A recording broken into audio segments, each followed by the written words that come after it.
Bienvenue sur la chaîne intergénérationnelle Sewa RS Podcast, la chaîne qui prône le bien-être de la famille. Aujourd'hui, nous avons l'honneur d'accueillir Essenam Ede autour du thème des vies brisées, le destin tragique de la famille de Gaston Ede du Togo. Bonjour Essenam, bienvenue. Bonjour Wandara, bonjour à tous. Merci pour l'accueil. Avec plaisir. Peux-tu te présenter, s'il te plaît? Oui, bien sûr, je m'appelle Aidé Essenam. Je suis originaire du Togo. J'ai 41 ans, maman de deux garçons. Je suis assistante sociale. Ma maman, je vais présenter aussi les autres membres de la famille par la même occasion. Ma maman a 73 ans. Elle est de formation, elle est sage-femme retraitée. Mon grand frère, Toufo, 45 ans, qui travaille en téléphonie. Ensuite, j'ai une grande sœur côté paternel qui vit ici aussi en Europe. J'ai une autre grande sœur qui, elle, je l'ai pas connue puisqu'elle est décédée avant ma naissance. Elle est décédée plus ou moins à l'âge de 3 ans, je pense. Donc, je l'ai pas connue. Ronnie, donc 6 ans, et c'est le dernier de la famille. Voilà, Ok. Et toi, Essenam, tu es la fille de Gaston Ede? bien sûr. La fille à son papa, oui. Alors, peux-tu nous parler de ton papa et des liens qu'il entretenait avec ses enfants, dont toi? Alors, mon papa est né le 6 février 1952. Il est originaire d'un petit village qui s'appelle Ahépé. Ahépé, donc ça se situe dans la région maritime. C'est plus ou moins à 70 kilomètres du Togo, à, disons, j'allais dire 17, mais non, 12 kilomètres plus ou moins de Tabligbo. Papa, il a trois sœurs. C'était le seul garçon de sa famille. C'est le dernier. C'était le dernier aussi. Et c'est le seul qui a été scolarisé. Je pense que c'est une décision qui a été prise en famille. C'était le seul garçon. Et donc, je pense que en général, c'est souvent les garçons dans les villages qui ont ce privilège d'être scolarisés. Et donc, c'était son cas à lui. Euh, il a fait donc des études, plusieurs, je ne peux pas tout citer, sinon on va y passer la soirée, mais bon, en gros, il a été statisticien, inspecteur des impôts, puis son dernier poste, député du CAR. Au niveau de sa personnalité, je peux dire que c'était un papa aimant, malgré ses activités, malgré son projet politique. C'était un papa qui était très attaché à sa famille, à ses enfants et qui avait des convictions de manière générale, hein, qui tenait à ses convictions et qui était très attaché au respect des règles. C'est quelqu'un qui luttait pour le progrès de sa population, de son peuple, hein. D'ailleurs, le nom de son parti, donc c'est Mm. CAR, Comité d'action pour le renouveau. En gros, si je peux raconter pardon, une anecdote, c'était euh, enfin, un jour, je me rappelle, en fait, enfin, dans mon école, il y avait un garçon qui m'embêtait beaucoup. Et donc, j'avais raconté ça à la maison et je me rappelle que mon père m'avait mis sur sa moto. Donc, il avait une Vespa. Il m'avait mis sur sa moto et on a cherché ce garçon jusqu'à le retrouver. Puisqu'il habitait dans le quartier, on l'a retrouvé et mon papa l'avait très, très, très, très fortement engueulé. Et puis, il m'a remis sur sa moto et on est retourné à la maison. C'est une scène qui m'a Mm. marquée parce que, voilà, c'était papa, c'était quelqu'un qui était protecteur, qu'il fallait pas toucher à sa famille ou à ses enfants, voilà, très protecteur et très attaché à sa famille. C'est dans mes souvenirs, voilà, que je peux dire en gros. Le 13 février 1994, tu avais 8 ans. Que s'est-il Oui. passé cette soirée-là? D'abord, dans la journée, moi, je me rappelle que papa s'était préparé comme chaque matin et il est sorti de la maison. Après, au soir, on a entendu un homme toquer très brusquement, très fortement à la porte et je pense que c'est maman qui est partie ouvrir la porte. Et par la suite, on a entendu des cris, des pleurs. Et nous, on est sortis, enfin, moi et mes frères, on est sortis de la chambre. On a été réveillés par ces cris. Et donc, on est sortis de la chambre et maman nous a dit, ben, il faut partir. Il faut qu'on parte. Moi, je me rappelle pas avoir fait de valise ou de sac ou avoir pris nos affaires. On est parti tel qu'on était et il fallait partir très vite parce que notre vie était en danger. Hmm. Pourquoi? On ne savait pas. Euh, on nous a pas expliqué en ce moment-là. Il fallait d'abord se sauver très rapidement. Donc, on est parti ce soir-là. Je me rappelle qu'on est rentré dans la voiture et par la suite, on a été se réfugier chez un membre de la famille. Et ensuite, on a dû quitter le pays. En fait, ce soir-là, c'était la dernière fois que je voyais, on voyait cette maison où on vivait, où on avait nos habitudes, où on a tout laissé ce soir-là et on n'a plus jamais revu cette maison. Voilà. Quand vous avez dû quitter le Togo, comment Mhm. ça s'est passé? Qu'est-ce qui s'est passé? Euh, Hmm. donc, comme je venais de le dire, notre vie était visiblement en danger. Euh, on ne savait pas en ce moment ce qui s'était réellement passé. On a entendu par des discussions d'adultes, de la famille, voilà, que, en tout cas, il s'était passé quelque chose de très grave autour de notre papa, mais sans réellement savoir ce qui s'était passé. Et par la suite, donc, dans ce qu'on a quitté donc le Togo, on a été se réfugier dans un pays voisin. Et donc, c'est là qu'on a appris que notre papa était décédé.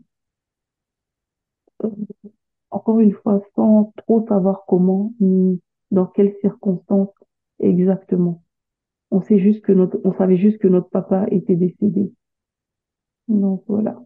Et aujourd'hui, Euh, oh, pardon. oui, oui. Aujourd'hui, tu es adulte. Mhm. Est-ce que tu sais ce qui s'est passé pour le papa justement lors de cette triste nuit? Oui, on sait avec les années, on nous a expliqué, on a entendu des témoignages et aussi, voilà, on se documente aussi. On a eu le témoignage via Amnesty International qui a donné sa version. Et donc, la version officielle, c'est que ce soir-là, enfin, ce jour-là, mon papa a été enlevé par des hommes militaires interrogés dans leurs bâtiments, donc les bâtiments des militaires, interrogés sur leurs activités politiques. Ensuite, bon, mon papa, ce jour-là, était accompagné de trois autres hommes Mhm. qui faisaient partie de son parti politique. Et donc, les quatre ont été entendus, puis reconduits dans leur voiture. En partant, donc un des quatre aurait sauté du véhicule et les trois autres auraient continué leur chemin. Le lendemain, toujours d'après Amnesty International, on aurait retrouvé le corps des trois hommes, y compris mon papa, calciné dans cette voiture. Donc voilà la version officielle. Mais nous, on a eu aussi des témoignages et on a appris qu'il a été en réalité kidnappé, torturé, drogué, Mm. puis brûlé vif. Je, je sais qu'il y a eu des autopsies, donc oui, on peut dire avec certitude que il a été kidnappé, torturé, drogué, puis brûlé vif, avec les trois autres, euh, avec les deux autres personnes qui étaient avec lui. Est-ce que vous avez des liens avec la famille de ces deux autres hommes? Pas du tout. Je pense peut-être maman, je ne suis pas sûre. On n'a pas on n'a pas tous les détails, mais nous, en tant qu'enfants, non, on n'a pas de contact avec les familles des victimes, non. Avec ce parcours difficile et douloureux, quelles sont les forces de votre famille, de la maman et de tes frères et de toi-même? Parce que avec des parcours difficiles comme celui-là, pardon, très souvent les personnes peuvent sombrer et Mhm. vous en sortez. Donc, quelles sont les forces? Quelles sont vos forces? Et ça n'a pas toujours été facile. Ça n'a pas été du tout facile, je dirais même. C'était un cauchemar. On a été, est-ce qu'on a eu, on peut tirer une force d'une histoire aussi tragique, aussi cauchemardesque?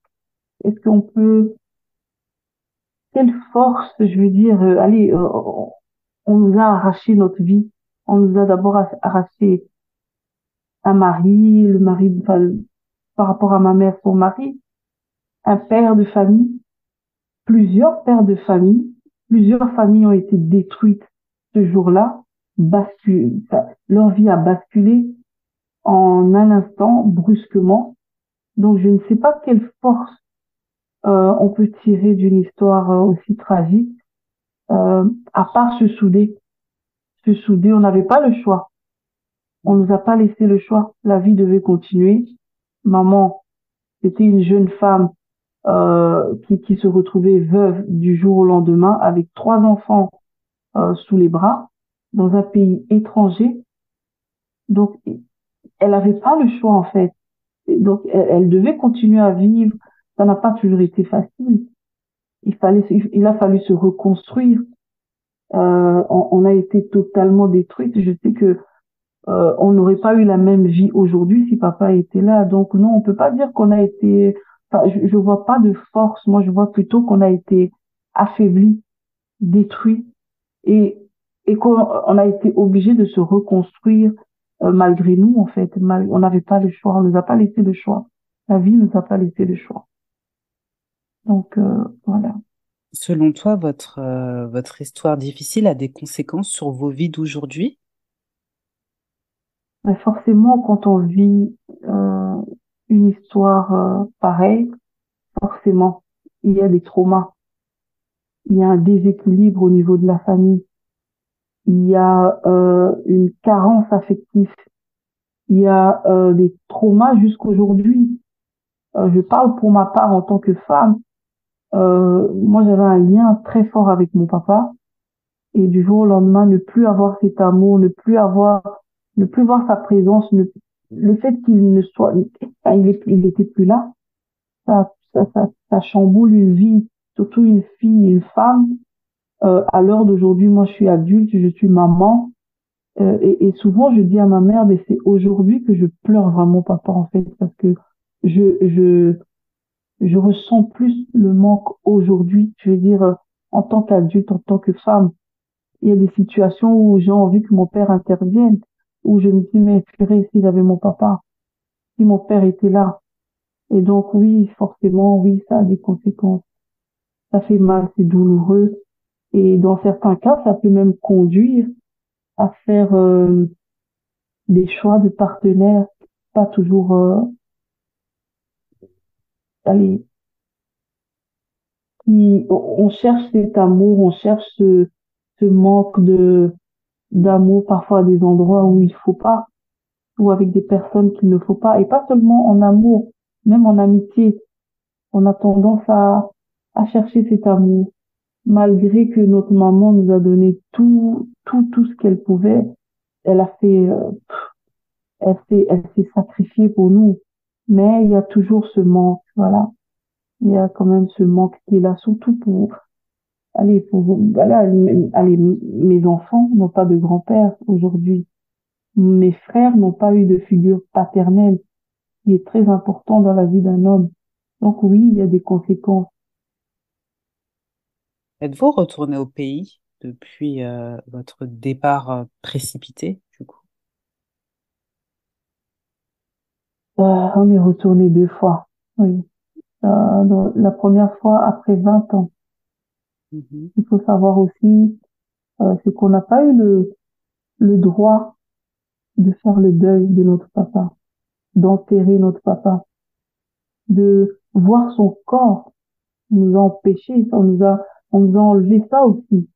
C'est pas seulement qu'il a été, comme je viens de dire, torturé, brûlé vif. Non, il y a aussi euh, une partie qui est très importante, c'est le deuil. Même ça, on n'a pas eu droit. C'est-à-dire qu'on a dû partir brusquement, quitter tout, parce que notre vie était en danger. Et donc, on n'a pas, on n'a pas assisté à son enterrement. On n'avait jamais vu son corps, on n'avait jamais vu son cercueil, on n'a jamais vu sa tombe. C'est-à-dire, tout ça a été fait sans nous. Et ça, c'est injuste. Ça, c'est difficile parce que c'est des étapes importantes, je pense, des étapes très importantes parce que ça permet de faire le deuil, ça permet de tourner la page, ça permet de réaliser que, voilà, telle personne est vraiment partie. Ceux qui ont vécu euh, la perte d'une personne très proche peuvent comprendre ce que je suis en train de dire. C'est des étapes très importantes, pardon, et qu'on nous a pas laissé faire. On n'a pas eu ce droit. Et donc oui, on est retourné 20 ans après et on a pu enfin voir sa tombe. On a pu faire le deuil, on va dire, lui rendre hommage. On a pu lui faire une cérémonie. On a pu se recueillir devant sa tombe. Et ça Hmm. a été un moment tellement fort en émotion. Vous imaginez bien, 20 ans après, et c'était très douloureux. C'était très difficile, mais il le fallait. Je pense que c'est important et ça nous a fait du bien de le faire. On est retourné aussi dans la maison 20 ans après. Et je me rappelle quand je suis arrivée devant cette maison, je me suis effondrée en fait. Je me suis effondrée parce que j'ai revu la scène. J'ai revu ce soir-là. Et il y avait même une voisine qui nous a pas reconnus tout de suite. Et quand on lui a dit que c'était nous, elle a, elle a fondu aussi en larmes, elle s'est écroulée, elle nous a pris dans les bras. Je vous en parle, là, j'ai encore les larmes aux yeux. Elle nous a pris, elle nous a serrés dans les bras. Hmm. Et c'était très dur, très dur. Hmm. La deuxième fois qu'on est retourné, c'était il y a 1 an pour le deuil de notre grand-mère. Hmm. Tu me disais que tes filles sont un lien avec leur grand-père. Peux-tu nous en parler? Moi, comme je disais déjà, moi-même, j'ai un lien très fort avec mon papa. Mhm. Et je sais pas si je l'ai inconsciemment transmis à mes enfants, mais c'est vrai que je parle de lui à mes enfants. Je leur parle de leur grand-père parce que c'est important pour moi qu'ils le connaissent, qu'ils qu'ils sachent, pardon, quel homme extraordinaire qu'il était. Il n'a Hmm. pas vécu longtemps parce qu'il avait que 42 ans quand il est décédé, mais il a quand même accompli de belles choses et je voulais que mes enfants le sachent. Donc c'est vrai que je leur parle de lui. Et puis, ils posent des questions aussi. Surtout le petit dernier, mon fils, le dernier, il a un lien particulier avec son grand-père. Il l'appelle Papy Gaston. Mon Hmm. papa s'appelait Gaston, donc il appelle Papy Gaston. Et c'est vrai que il parle de lui, il parle de lui, il pose des questions, il veut savoir. En fait, c'est vraiment bizarre parce que même maman me dit des fois, mais c'est bizarre parce qu'il parle de lui comme s'il l'avait connu. Et donc, ouais, c'est particulier, Hmm. c'est c'est vrai, ouais. Comme on aime dire en Afrique, hein, les morts ne sont pas morts, hein. Exactement, dans notre tradition, les morts ne sont pas morts. Et Hmm. en plus, voilà, moi, comme je disais tout à l'heure, j'ai ce manque-là de mon papa aujourd'hui. Et j'ai des enfants qui me donnent tellement d'amour, mais tellement. Et je Hmm. me dis, voilà, la vie ne fait pas les choses par hasard, il n'y a pas d'hasard. J'aurais pu avoir des filles, mais j'ai eu deux garçons. Et c'est quelque part, parfois je me dis, c'est pour combler en fait ce vide-là. Et c'est extraordinaire. Ouais. Aujourd'hui, au Essenam, tu as 41 ans. Mhm. Quel conseil donnerais-tu à Essenam de 8 ans? Si tu devais l'avoir face à toi, Ouais. tu devrais lui parler. Je lui dirais, tu sais, ce que tu as vécu n'est pas rien. Tu as le droit de pleurer, tu as le droit d'être triste. Ton papa te manque, c'est normal que tu sois mal. Tu ne dois pas te cacher pour pleurer, parce que oui, c'est vrai, des fois j'avais tendance à me cacher pour ne pas faire allez, pour ne pas rendre triste ma maman ou les autres membres de la famille. Donc oui, je me cachais, je pleurais, je pleurais, je pleurais.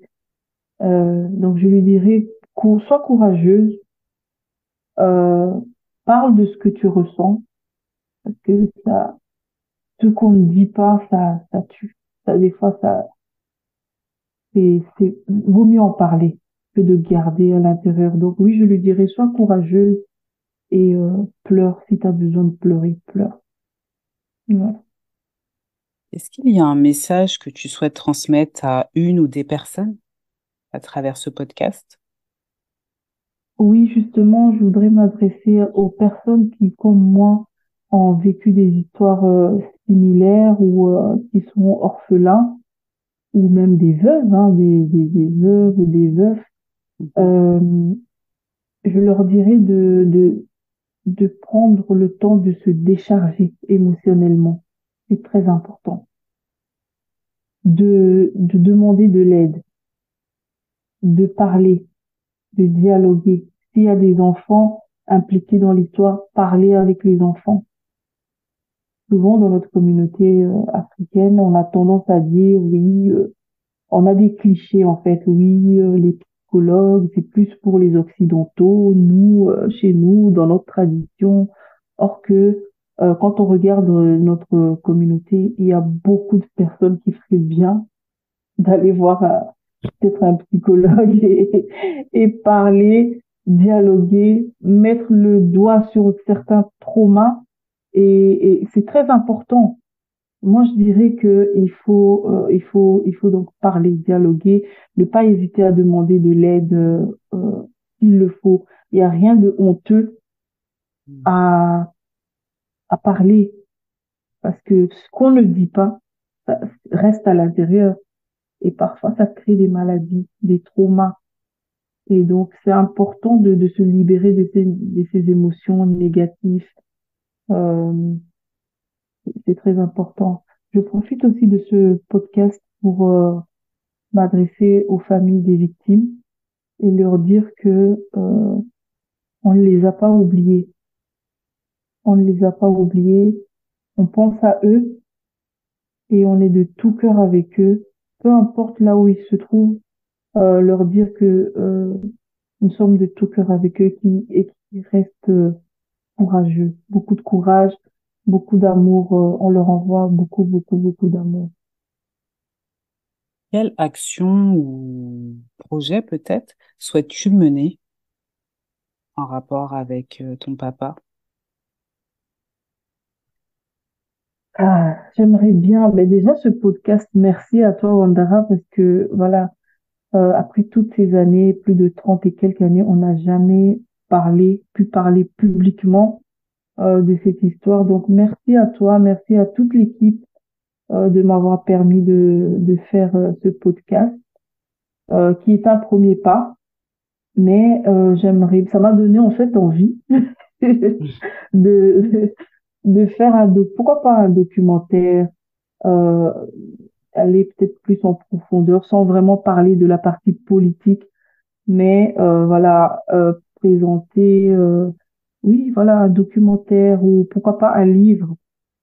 Mais j'espère en tout cas avoir les moyens et le temps de le faire surtout. En tout cas, on t'envoie beaucoup de bonnes vibes et des bonnes choses positives pour que tu puisses réaliser Merci, ton projet, merci, parce que j'espère. c'est un projet qui va inspirer beaucoup de personnes, parce que malheureusement, dans le monde, hein, peu importe quelle partie du monde, ce genre d'histoire, malheureusement, arrive assez souvent. Et Mhm. donc, ton témoignage, et on te remercie infiniment, pourra vraiment, vraiment aider des personnes. Je Et, l'espère, je l'espère. et également un petit message pour la maman qui a beaucoup Mhm. supporté, à qui on envoie beaucoup, beaucoup d'amour et on la remercie parce que elle vous a aidé, mais elle nous a aussi aidés, hein. On est tous une grande famille, l'Afrique, c'est pareil, c'est voilà. Donc on lui envoie Mhm. beaucoup de choses positives Merci pour elle. et, euh, et merci infiniment à toi. Merci à vous, merci beaucoup. Et j'espère que ce podcast pourra servir allez, pour allez, la descendance les enfants à venir, hein, de la famille qui voudront savoir qui était leur grand-père ou leur arrière-arrière-grand-père. Ben voilà, il y a une trace et un hommage que je lui rends à travers ce podcast. Et merci à toi. Merci encore. Magnifique. Et pour toutes les personnes qui écouteraient l'émission et qui souhaiteraient adresser un message à Essenam, n'hésitez pas à nous envoyer un mail et avec grand plaisir, on nous transmettra. Merci infiniment.